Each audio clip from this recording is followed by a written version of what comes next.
자, 우리 이번 시간에는요, 자, 진의 중국 통일 부분부터 보도록 할게요. 자, 진나라는 그 전에 약 550년간의 춘추 전국 시대를 통일을 했는데, 자, 이 진나라가 통일을 할 수 있었던 팀, 우리가 지난번에 배웠던 제자백가 중에서도 법가사상을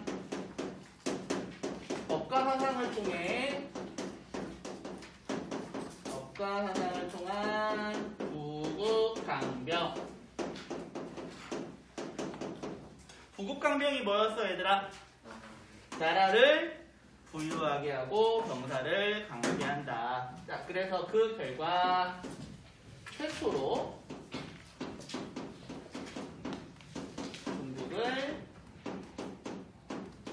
통일할 수 있었어요. 자, 이렇게 중국 이 지역을 통일했다라고 하는 것은 굉장히 중요한 의미를 가지는데, 사실 지금의 중국 영토랑 우리가 러시아를 제외한 유럽 전체 합치면 크기가 별 차이가 안 나. 그런데 유럽은 굉장히 여러 나라로 지금 분열되어 있고 중국은 하나잖아. 자, 이게 중국 전체를 통일한 기억이 있고, 그 다음에 이 중국을 통일했던 이 진나라에서 이 중국인들 모두를 같은 나라 사람이다라고 하는 인식을 심어줬기 때문에 그래. 만약에 중국이 이때 통일이 안 됐었으면 아마 중국은 지금까지 여러 개의 나라로 나눠졌을지도 몰라.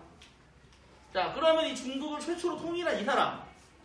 네, 이 사람의 이름은 영정이라고 해요. 영정. 근데 이 영정이라고 하는 사람은 왕이야. 중국을 통일하고 나니까, 자, 나도 왕, 쟤도 왕, 얘도 왕, 걔도 왕, 다 왕인데 중국 전체를 통일한 나도 왕이면은 뭔가 느낌이 없잖아. 그래서 왕보다 더 높은 칭호를 새롭게 만들었어. 그게 뭐였을까? 황제. 황제. 자, 그래서 나는 황제를 시작했다라고 해서 자기 자신을 시황제라고 불렀어. 시황제. 최초로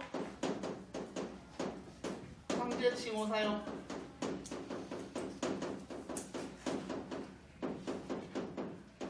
그래서 우리는 흔히 이 사람을 뭐라고 불러요? 진나라의 시황제라고 해서 진시황제 혹은 진시황이라고 부르죠. 자, 이렇게 최초로 황제의 자리에 오른 시황제는 일단 중국을 통일했으니까 나라 전체를 내가 혼자서 다스릴 수 있는 체제를 마련하려고 했어요. 중앙에서 지방 전체를 다스리는 거, 중앙 집권 체제. 중앙 집권 체제. 그래서 군현제라는 걸 시행을 하는데, 군현제를 실시해요. 자, 우리가 그 전에 배웠던 주나라 때 있었던 지방통치제도 봉건제였지. 봉건제는 어떤 제도였어, 얘들아? 수도는 누가 다스리고요? 왕이 다스리고, 지방은 제후가 다스리지. 그러면은 이 제후들은, 왕은 이 제후들의 간섭할 수가 없었어. 그리고 만약에 제후가 죽었어. 그럼 그 다음 제후는 누가? 얘네들이 자체적으로 알아서 결정을 해. 그러니까 어느 정도 독립된 권한을 갖고 있었어. 하지만 군현제에서는 황제가 있고, 지방을 군과 현으로 나누어요. 군과 현으로. 군과 현. 요즘으로 치면은 뭐 도랑 시 정도로 볼 수가 있겠죠? 이렇게 나눈 다음에 이 지방을 다스리는 이 사람들을 어떻게 결정을 했냐. 황제가 자기가 관리를 임명해서 여기다가 보내는 거야. 만약에 보냈던 사람이 죽거나 아니면은 자기 일을 다 했어. 그럼 어떻게 될까? 황제는 이제 새로운 사람을 보내는 거지. 그러니까 요즘으로 치면은 경기도지사 아니면 성남시장 뭐 이런 사람들을 대통령이 결정을 하는 거야. 그럼 당연히 이러한 황제의 권력이 어떻게 했어? 강력했겠지. 자, 지방 군현에 지방관을 파견.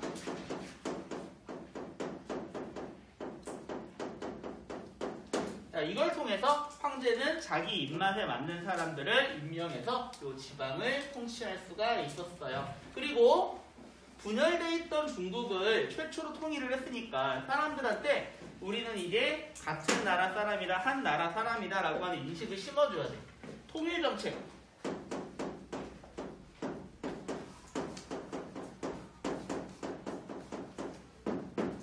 자, 우리가 지난번에 페르시아 할 때도 배웠었어. 이렇게 분열된 나라를 하나로 합치려면은 모든 사람들한테 동질감, 우리는 같은 나라 사람이다 라는 걸 줘야 돼. 그래가지고 나라 어디를 가도 통하는 화폐, 돈이 필요하고요.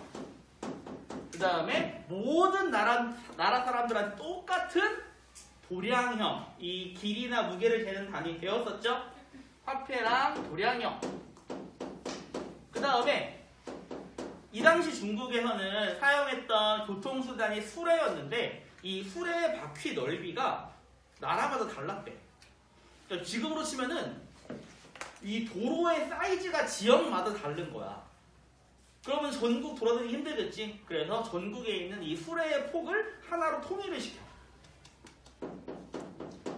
수레의 폭을 통일.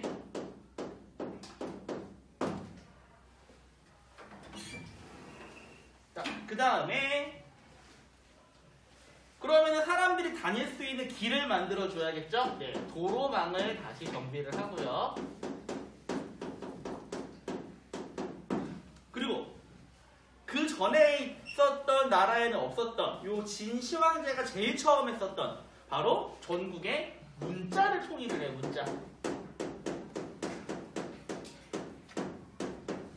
문자. 그러니까 어디를 가든 이제 쓰는 글자가 똑같아지는 거야.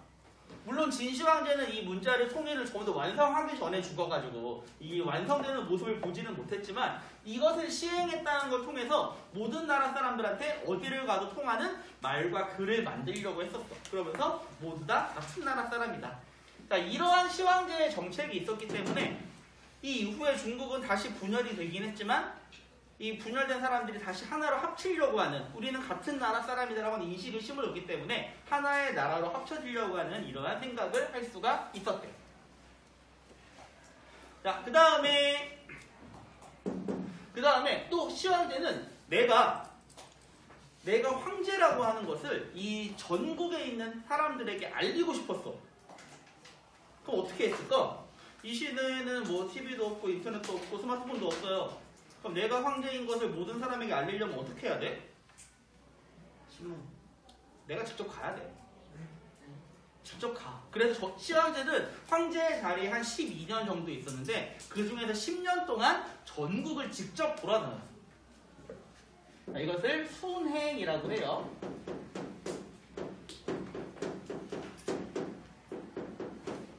본인이 직접 가는 거야. 여기저기.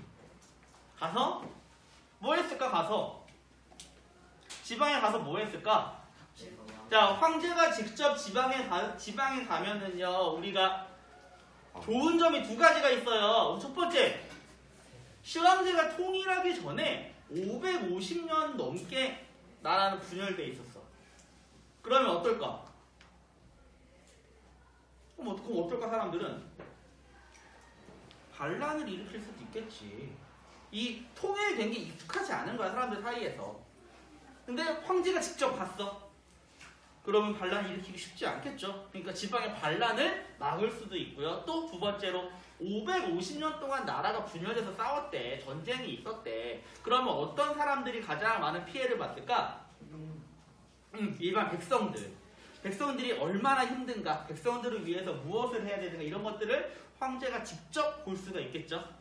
그래서 이걸 통해서 지방 세력을 감시하고 백성의 생활을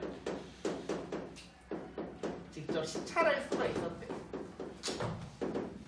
그런데 지방에 가서 자, 내가 황제다, 너희들이 원하는 것을 말해봐라, 이런 식으로 말을 하는데, 그러면은 좀 나이든 모습을 보여주는 게 좋을까? 아니면은 되게 막 젊어 보이는 모습을 보여주는 게 좋을까?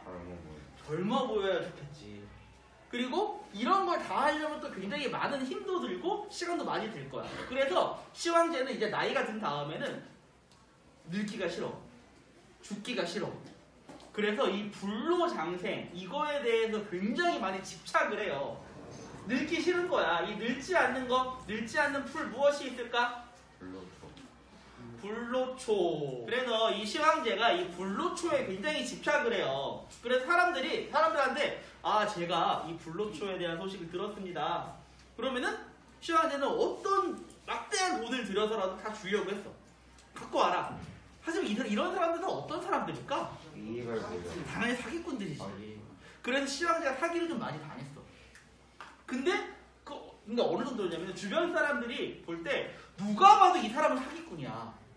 근데 시황제는 이 희망이 조금이라도 있으면은 돈을 주고 가져오라고 시켰던 거야.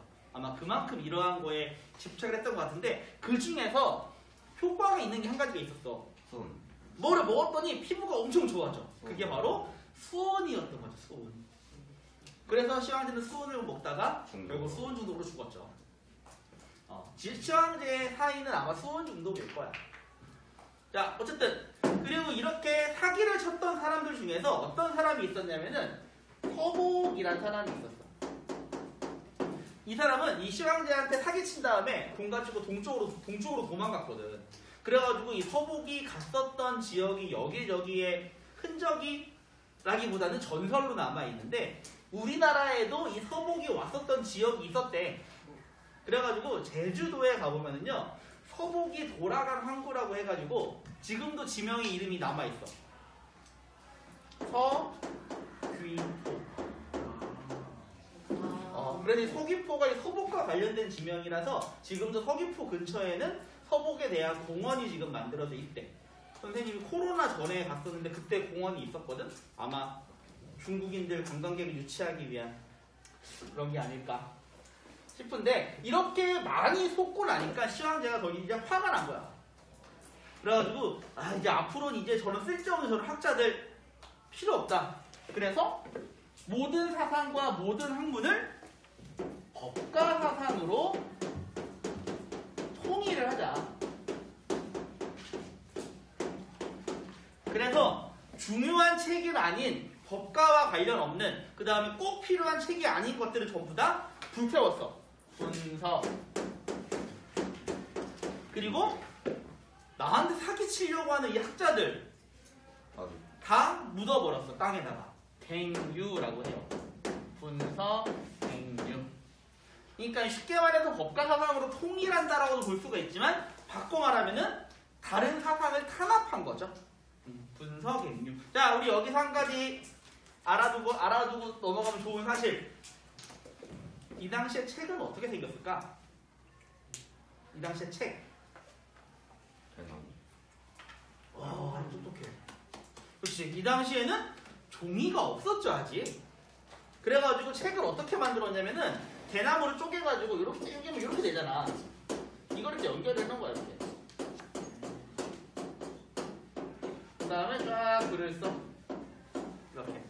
그래가지고 너희들 옛날 중국 드라마나 영화 같은 곳이 본 사람이 있을지 모르겠는데 책을 필 때 이렇게 쫙 피면 되게 멋있거든. 이 대나무가 쫙 소리가 나면서 되게 멋있어 보이거든. 하지만 문제점. 무겁겠죠. 당연히 엄청 무겁겠죠. 그리고 또 비싸겠죠. 근데 이걸 불태우래.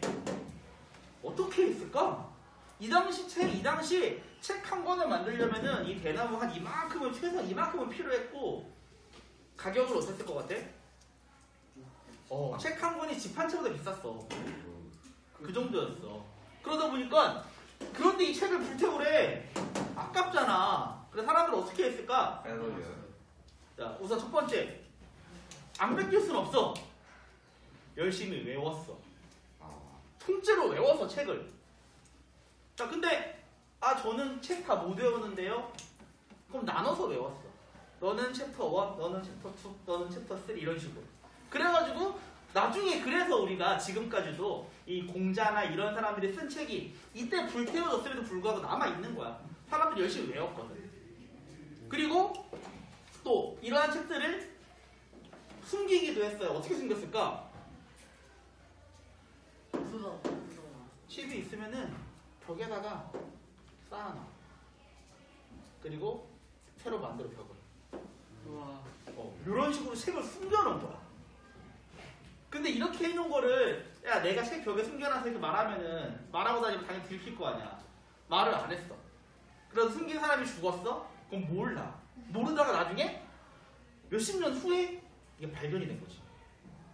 그래가지고 이거 관련해가지고 얘기가 나오게 되는데 이건 다음에 여기 한나라 배울 때 배우도록 할게요. 그리고 사람들이 아무리 열심히 외워도 자 이때 우리가 유학자들을 묻었다고 했잖아. 그럼 이 모든 사람들이 묻을 수 있을까? 상식적으로 불가능하죠. 그럼 어떤 사람들이 주로 잡혀갔을까요? 유명한 사람, 안 유명한 사람? 당연히 유명한 사람들이 잡혀가지. 그러면은 안 유명한 사람, 조금 떨어지는 사람 이런 사람들은 그래도 살아남았을 거야. 다 못 죽이고. 그럼 얘네들이 열심히 외웠어. 근데 나중에 얘네들이 외운 걸 비교해보니까 서로 외운 게 달라. 내용이 조금씩. 그래서 대체 무엇이 맞을 것인가? 이렇게 옛날 학문에 대해서 연구하는 게 나중에 이 진나라 다음 시대에 등장을 하게 되는데 그게 바로 이때 진시황제 때 분서 갱류가 있었기 때문에. 자 그리고 시황제는요 여러 가지로 많이 만들었어요. 여러 가지. 근데 이거를 굉장히 무리해서 만들었어요. 무리한 토목공사.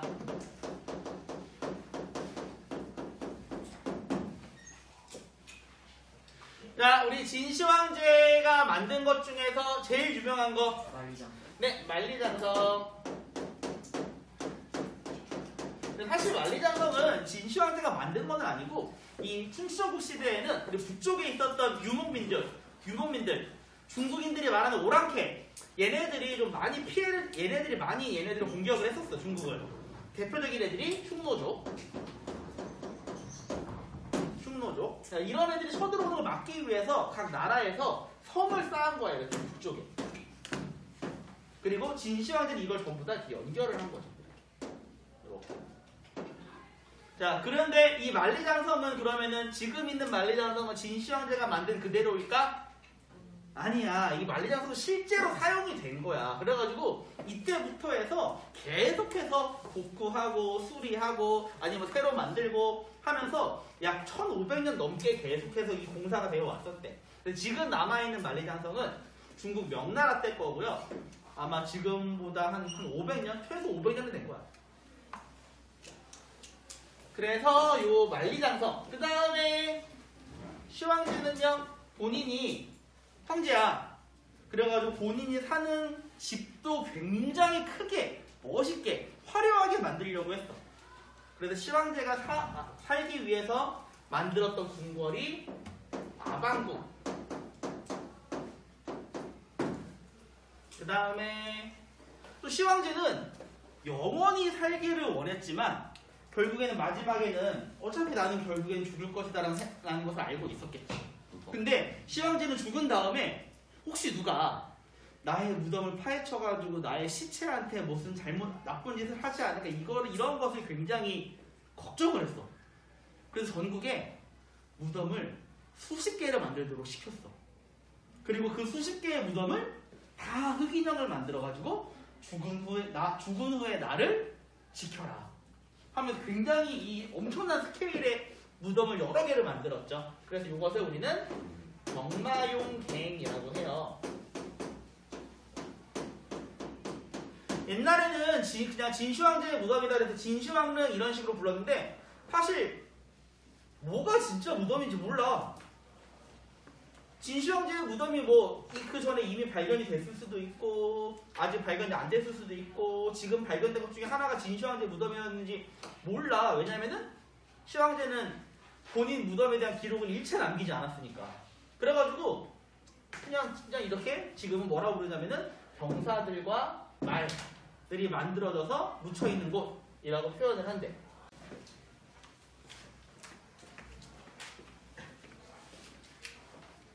그래서 우리가 병마용갱에 대해서 봤는데 요게 언제 만들어진 걸까? 기원전 200년, 그러니까 지금으로서 2200년 전이야. 그 당시에 우리나라는 뭐 했을까요? 아직 고구려 백제 신라가 만들어지기도 전이야. 그러니까 그거보다 훨씬 옛날인데 저런 걸 만들었어. 자, 저런 걸 만들었다는 것도 대단하고, 저만한 사람들을 동원했다는 것도 대단하고, 저만한 사람들을 내 무덤을 만드는 데 사용했다는 것도 대단하고, 그리고 심지어 저거만 만든 게 아니라 이런 것도 만들었잖아. 그러니까 이 시황제의 그 엄청난 권력, 그 다음에 당시 중국인들의 엄청난 이러한 힘, 이런 것들을 우리가 알 수 있는 것 같아. 자, 하지만 사람들을 시켜가지고 이렇게 만들어내면은 사람들이 어떻겠니? 힘들다. 당연히 힘들겠죠. 자, 그리고 이 시대는 법가사상이잖아, 법가사상. 그래가지고 어땠냐면은 딱 정해져 있어. 자, 몇 월 며칠 몇 시까지 어느 마을 사람 몇 명 옵니다. 딱 결정이 돼 있어. 자, 근데 어떤 사람들이, 자, 어떤 마을 사람들이 있는데 얘네들이 자 만리장성을 싸우러 가고 있어서 출발하고 갔어. 근데 태풍을 만난 거야. 못 가잖아. 그리고 태풍이 지난 다음에 자 다시 출발합시다 하고 갔는데 생각을 해보니까 우리 지금 뛰어가도 지각인데요. 지각하면은 벌을 받겠지. 뭐 죽든 뭐 하든. 야, 우리 어차피 지금 가도 죽을 것 같은데 어떡할까? 그러면 한번 되들어보자. 그래서 중국 최초의 농민봉기가 발생을 해. 자, 최초의 농민봉기. 자, 이걸 주도했던 사람이 진승, 그리고 오광이라는 사람이었어. 진승, 오광의 난. 이 진승, 오광의 난은 그냥 금방 진압이 되기는 했는데 원래 뭐든지 처음이 어려울 뿐이지 두 번째부터는 쉬워. 자, 그래서 이 진승, 오광의 난 이후에 여러 사람들이 지금 여러 지역에서 반란이 발생을 한 거야. 그래서 그 결과 전국적으로 반란이 발생을 했고요.